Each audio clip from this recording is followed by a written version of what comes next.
দুনিয়ার কোনো কিছু হাসিল হয়ে যাওয়া এটা সফলতা নয়। একজন মুমিন মুসলিমের মর্যাদা আল্লাহর কাছে, এক পাল্লায় যদি একজন মুমিন মুসলিমকে রাখেন, আরেক পাল্লায় পুরো পৃথিবীকে রাখেন।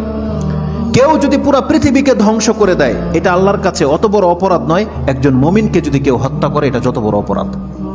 তাহলে একটা মানুষ তাওহীদের উপরে যারা আছে তাদের মান মর্যাদা এত, আল্লাহ বলছেন অতএব তারা যেন দুনিয়ার জন্য নয়, বরং তারা ওই পরকালে জাহান্নাম থেকে মুক্ত হয়ে যাওয়ার সেই রাস্তা যেন তারা অবলম্বন করে। কারণ সেই দিন যাকে জাহান্নাম থেকে শুধু বাঁচানো নয়, দূরে রাখা হবে।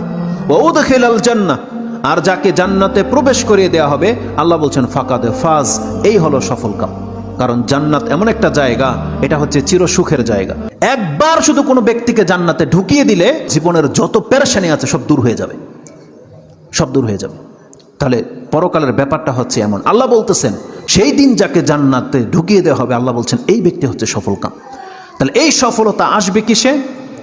একমাত্র আপনার ঈমান, তাওহীদ। আপনি আল্লাহকে মেনে নিয়েছেন, আল্লাহর বান্দা, আপনি আল্লাহর সাথে শিরিক করেন না, এমন প্রত্যেকটা ব্যক্তি সেই জান্নাত সে পাবেই পাবে। এটা আল্লাহ ওয়াদা করেছে।